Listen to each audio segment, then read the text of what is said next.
Et bonjour à tous, on se retrouve pour une critique père et fils. Je suis le père. Je suis le fils. Et on se retrouve aujourd'hui pour le film Traqué.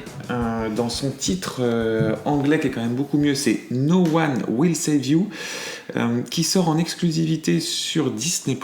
Et là, c'est un de ces nombreux films qui n'aura pas le droit à une sortie en salle. Mais on avait envie d'en parler. Je fais le pitch tout de suite. Une femme au foyer... IMDb. Oui, le pitch IMDb, bien sûr. Une femme au foyer, exilée et angoissée, doit lutter contre un extraterrestre qui s'est introduit dans sa maison. On est d'accord ? Oui. Et c'est un film de Brian Duffield. Mon fils, qu'as-tu pensé du film Traqué ? Alors pour ce film, je vais être très radical. Très très radical. J'ai haï ce film. Complètement. Je l'ai détesté. Franchement, je me demande si c'est pas le pire film que j'ai vu cette année. Ça fait la 4e ou 5e fois que tu le dis. Oui, mais là c'est la vraie fois. Parce qu'il y avait Meg, Flash... Non, il y en a eu d'autres, Blue Beetle. Blue Beetle. Et celle-là, c'est celle qui surpasse tout. Vraiment. Bon, alors sur ce film, on n'a jamais été autant en désaccord que sur ce film-là. J'ai adoré ce film. Ça fera partie de mes tops de l'année. Donc là, pour le coup, on va partir dans un podcast qui va être aux antipodes l'un de l'autre. Et on va développer ça un peu au fur et à mesure. On va essayer de prendre le temps un petit peu de détailler pourquoi tu as détesté et pourquoi moi j'ai adoré. Je propose qu'on commence tout de suite par le scénario qui est assez simple. Trop simple. Alors, mais qui malgré tout est plein, à mon sens, de subtilité. Je développe un petit peu plus. Je développe un peu plus. Donc, grosso modo, l'histoire, c'est une jeune femme qui doit avoir une vingtaine d'années, qui vit seule chez elle, et qui, un soir, voit un extraterrestre, elle le tue avec une tour. Non, alors attends, doucement. On essaye de respecter quand même le principe. Donc, on va spoiler un petit peu. On essaie quand même de pas tout spoiler, ça sert à rien. Oui, il y a rien à spoiler. Mais donc, elle voit quelqu'un s'introduire chez elle et s'engage en fait une lutte avec cette personne, et on comprend assez rapidement que c'est un extraterrestre. Et donc, c'est un film qui démarre comme un home invasion, film d'horreur dans lequel on a des gens qui veulent s'introduire chez quelqu'un, avec cette particularité que c'est un extraterrestre. Et le film va rapidement tomber dans le film d'invasion extraterrestre, mais d'une manière très particulière, je trouve, très singulière. Caricatural, on dirait un enfant qui a écrit ce film. Qu'est-ce que tu as pensé de ce scénario ? Développe un peu. Qu'est-ce que tu n'as pas aimé ? Tout. En fait, moi, ce qui me pose problème, c'est que ce film est une caricature. Ok. En fait, du début à la fin, c'est une caricature. L'alien est comme on raconte aux enfants pour leur faire peur. La tête ovale, un petit rond, les yeux énormes. Ça me désespère. Donc t'as trouvé que c'était pas original. Non.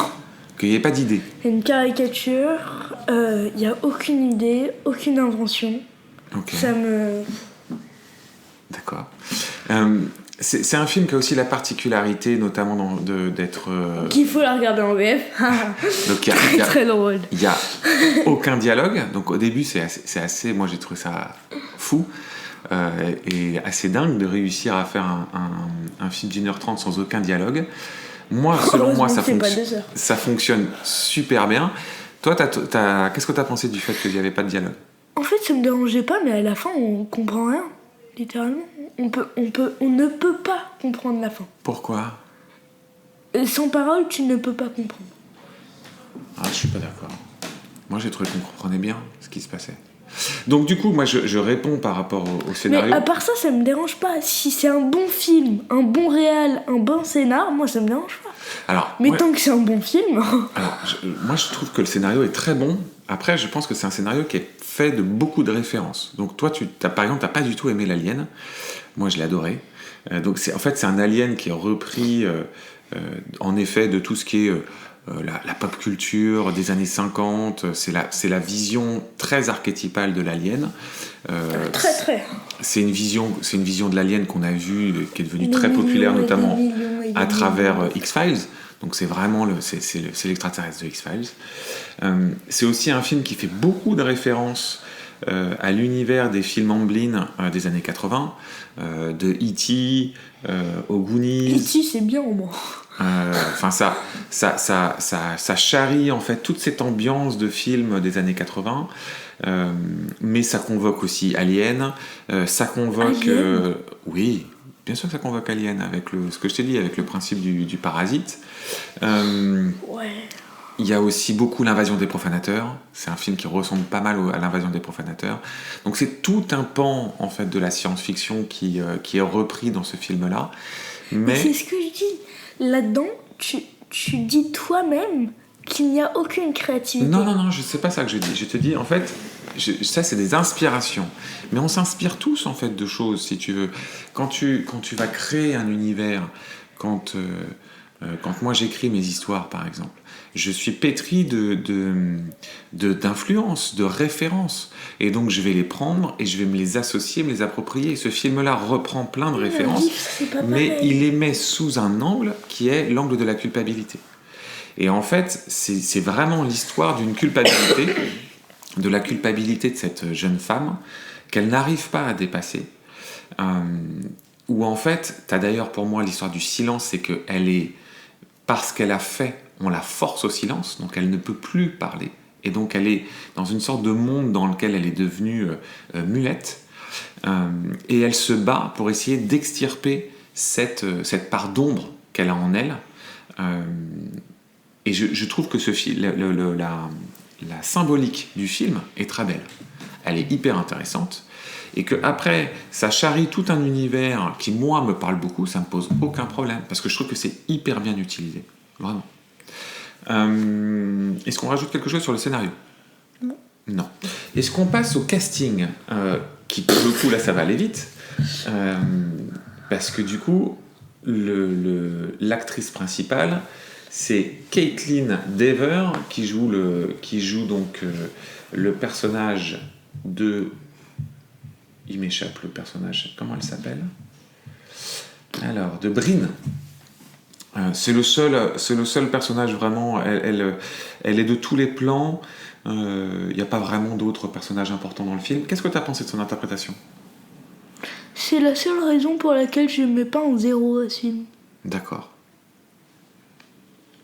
Est-ce que tu veux développer ? Non. D'accord. Moi, j'ai trouvé Et encore, juste, c'est vraiment un bof vers le bas. Pour une note, je lui mettrais un 12. Moi, je trouve qu'elle fait une super interprétation. Parce que, alors, en littérature, on dit souvent que... t'as un concept en littérature qui dit que le roman parfait, c'est celui qui sera capable de n'utiliser aucune référence. Non, aucun adjectif. Aucun adjectif, et que pourtant tu puisses ressentir tout ce qui se passe à travers le roman. Pour moi, la transcription de tout ça, c'est le fait de ne pas utiliser de dialogue et utiliser l'image pour te donner en fait des sentiments. Oui, là, c'est ce que le film tente de faire. Moi, je trouve qu'il y arrive avec brio. Toi, tu trouves qu'il y arrive pas du tout.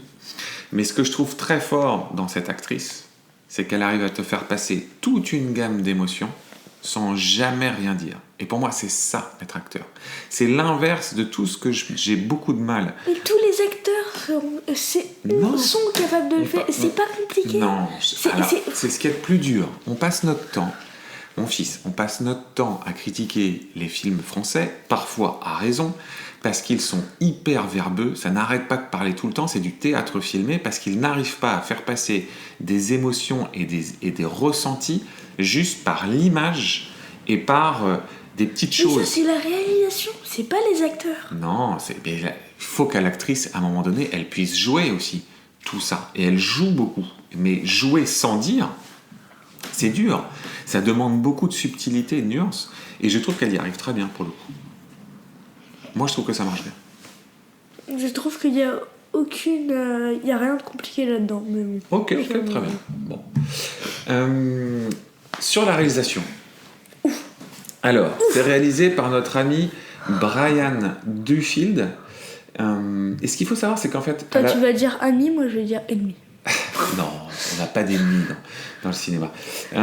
Donc, Et maintenant, c'est lui. c'est son deuxième film. Et en fait, à la base, c'est un scénariste.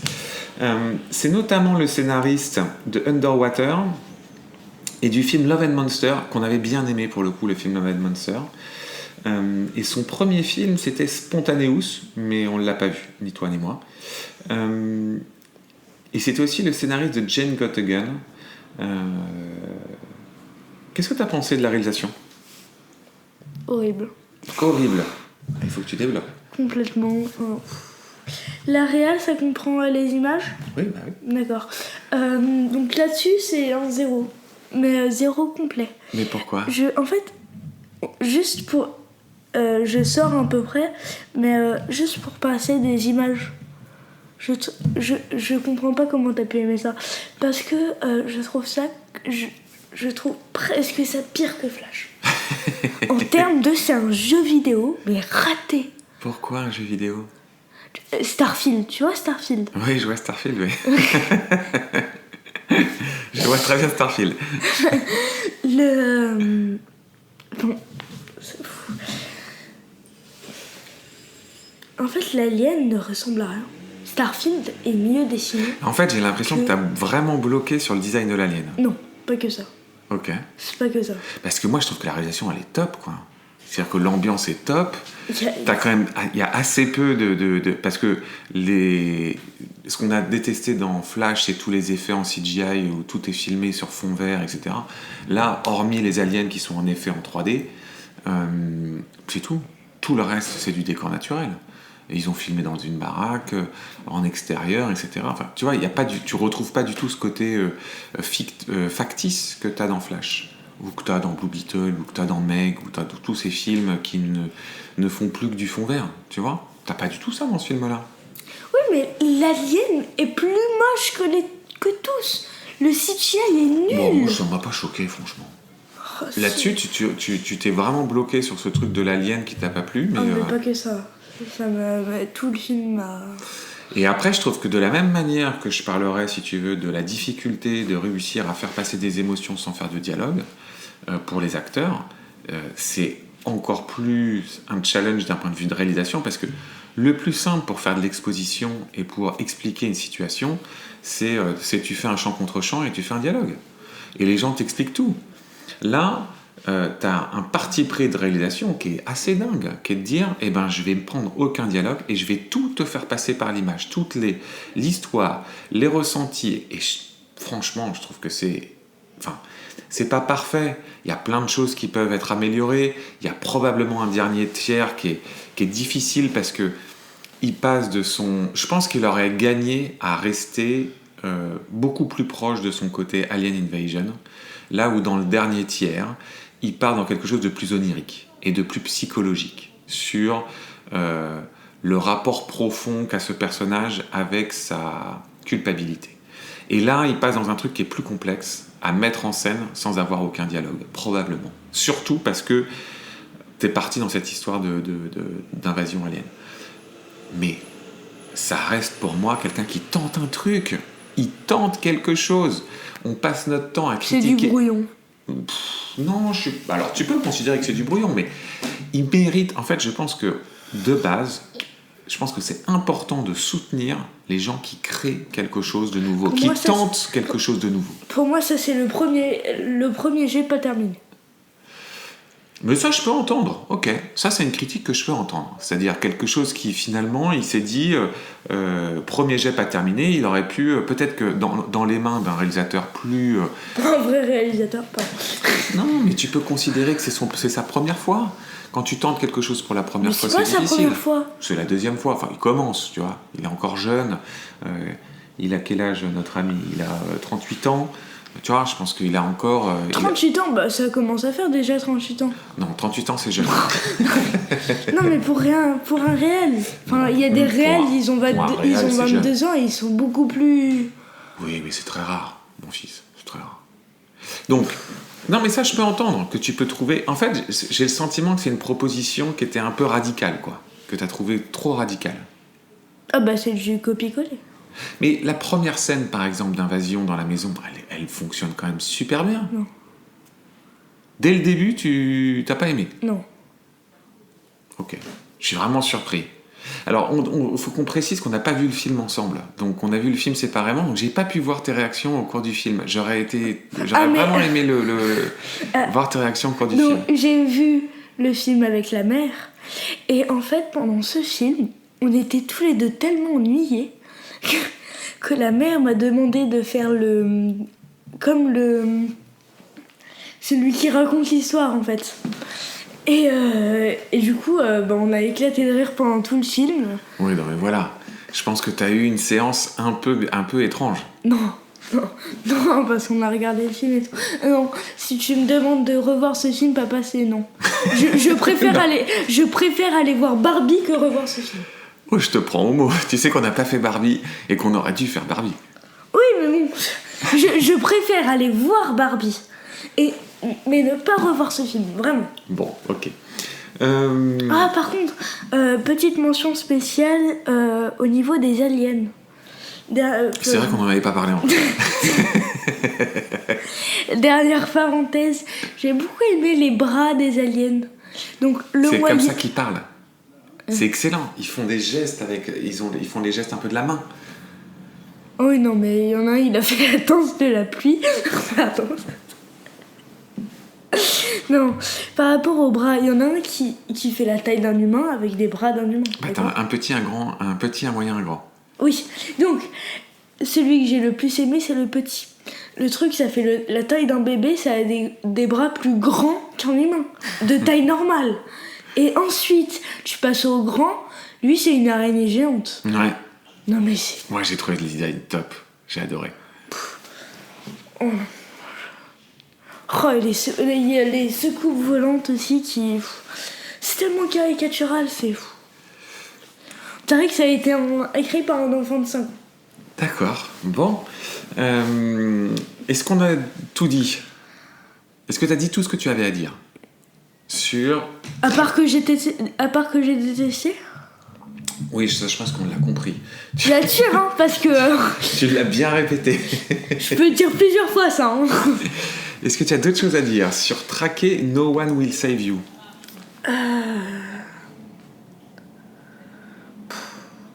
Ou on passe à la conclusion? Ouais. Allez.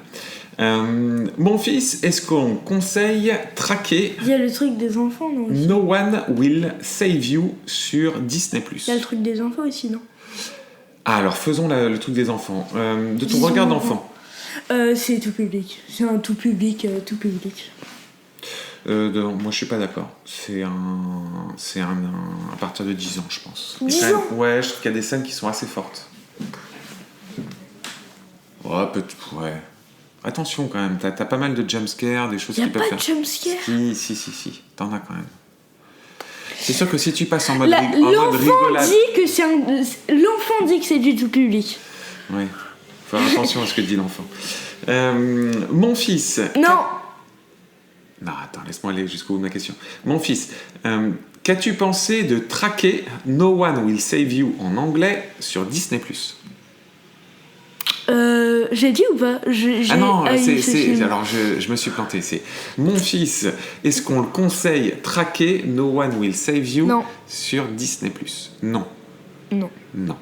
Tu ne le conseilles pas? Non. Ça ne t'a pas plu? C'est une perte de temps. C'est une perte de temps. Est-ce que tu veux développer ce conseil? Non. T'as dit vaut mieux aller voir Barbie que traquer, c'est ça? Oui, non, mais Barbie, les gens, ils aiment. Qu'est-ce que tu veux? Non. Vaut mieux aller voir Meg, franchement.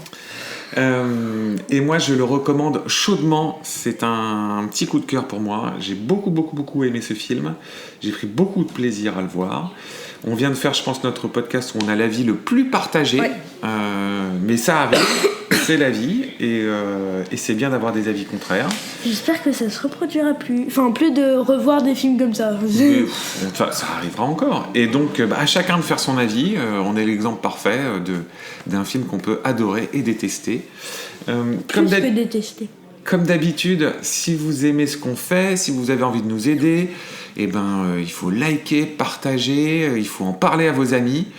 Et on se retrouve assez vite, parce que là, on va aller voir un film qu'on attend pour le coup tous les deux depuis un petit bout de temps. Creator, c'est le prochain qu'on fait. Creator. Donc on vous retrouve pour Creator. À bientôt.